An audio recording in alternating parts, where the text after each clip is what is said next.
वीरवती की कथा। वीरवती की कथा कथा संसार के बंधु, पवित्रता की मूर्ति और मुक्ति का, स्वतंत्रता का सुख देने वाले जिनेंद्र भगवान को नमस्कार कर वीरवती का उपाख्यान लिखा जाता है, जो सत्पुरुषों के लिए वैराग्य का बढ़ाने वाला है। राजगृह में धनमित्र नाम का एक सेठ रहता था। उसकी स्त्री का नाम धारिणी और पुत्र का दत्त था। भूमिगृह नामक एक और नगर था। उसमें आनंद नाम का एक साधारण गृहस्थ रहता था। इसकी स्त्री मित्रवती थी। इसके एक वीरवती नाम की कन्या हुई। वीरवती का ब्याह दत्त के साथ हुआ। सो ठीक ही है, जो संबंध दैव को मंजूर होता है उसे कौन रोक सकता है। यहीं पर एक चोर रहता था। इसका नाम था गारक। किसी समय वीरवती ने इसे देखा। वह इसकी सुंदरता पर मुग्ध हो गई।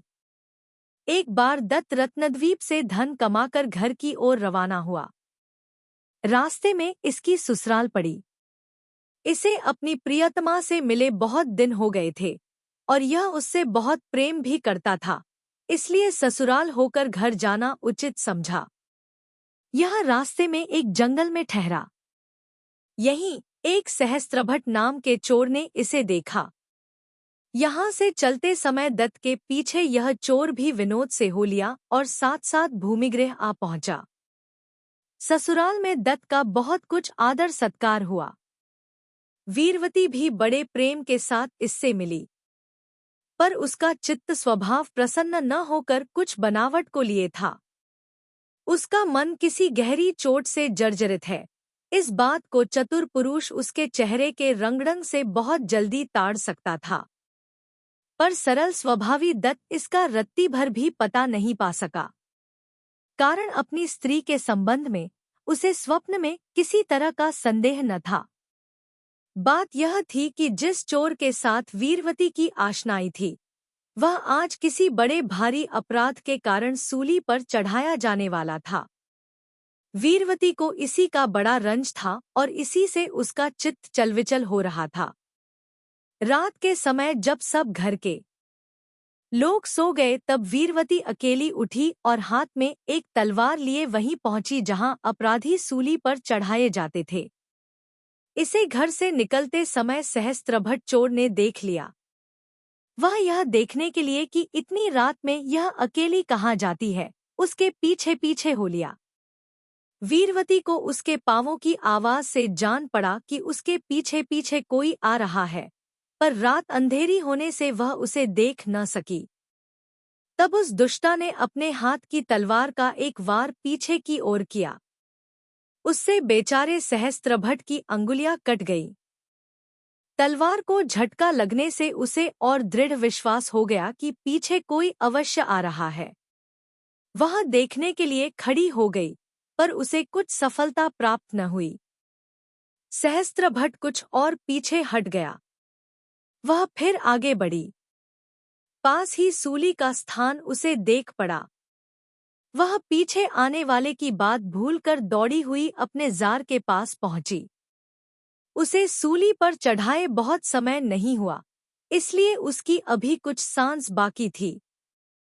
वीरवती को देखते ही उसने कहा, प्रिये, यही मेरी और तुम्हारी अंतिम भेंट है। मैं तुम्हारी ही आशा लगाए अब तक जी रहा हूँ, नहीं तो कभी का मर मिटा होता। अब देर न कर मुझ दुहखी को अंतिम प्रेमालिंगन दे, सुखी करो और आओ, अपने मुख का पान मेरे मुख में देओ, जिससे मेरा जीवन जिसके लिए अब तक टिका है उस तुमसी सुंदरी का आलिंगन कर शांति से परमधाम सिधारे। हाय, इस काम को धिक्कार है, जो मृत्यु के मुख में पड़ा हुआ भी उसे चाहता है। वीरवती ने अपने जार को सूली पर से उतारने का कोई उपाय तत्काल न देखकर पास में पड़े हुए कुछ मुर्दों को इकट्ठा किया और उन्हें ऊपर तले रखकर वह उन पर चढ़ी और अपना मुंह उसके मुंह के पास ले जाकर बोली, प्रियतम, लो अपनी इच्छा पूरी करो। गारक ने वीरवती के मुंह का पान लेने के लिए उसके ओठों को अपने मुंह में लिया था कि कोई ऐसा धक्का लगा जिससे वीरवती के पांव नीचे का मुर्दों का ढेर खिसक जाने से वीरवती नीचे आ गिरी और उसके ओंठ कटकर गारक के मुंह में रह गए। वीरवती वस्त्र से अपना मुंह छिपाकर दौड़ी दौड़ी घर पर आई और अपने पति के सिरहाने पहुंचकर उसने एकदम चिल्लाया कि दौड़ो, दौड़ो, इस पापी ने मेरा ओठ काट लिया। और साथ ही बड़े जोर से वह रोने लगी। उसी समय अड़ोस पड़ोस और घर के लोगों ने आकर दत्त को बांध लिया। सच है, पापिनी, कुलटा और अपने वंश का नाश करने वाली स्त्रियां क्या नीच कर्म नहीं कर सकती? सबेरा हुआ। दत्त राजा के सामने उपस्थित किया गया। उसका क्या अपराध है और वह सच है या झूठ, इसकी कुछ विशेष तलाश न की जाकर एकदम उसके मारने का हुक्म दिया गया। पर यह सबको ध्यान में रखना चाहिए कि जब पुण्य का उदय होता है तब मृत्यु के समय भी रक्षा हो जाती है। पाठकों को विनोदी सहस्त्रभट की याद होगी। वह वीरवती के अंतिम कुकर्म तक उसके आगे पीछे उपस्थित ही रहा है। उसने सच्ची घटना अपनी आंखों से देखी है। वह इस समय यहीं उपस्थित था। राजा का दत्त के लिए मारने का हुक्म सुनकर उससे न रहा गया। उसने अपनी कुछ परवाह न कर सब सच्ची घटना राजा से कह सुनाई। राजा सुनकर दंग रह गया। उसने उसी समय अपने पहले हुक्म को रद्द कर निरपराध दत्त की रिहाई दी और वीरवती को उसके अपराध की उपयुक्त सजा दी। सच है, पुण्यवानों की सभी रक्षा करते हैं। दुष्ट स्त्रियों का ऐसा घृणित और कलंकित चरित्र देखकर सबको उचित है कि वे दुख देने वाले विषयों से अपनी सदा रक्षा करें। वे महात्मा धन्य हैं जो भगवान के उपदेश किए हुए पवित्र शीलव्रत से विभूषित हैं।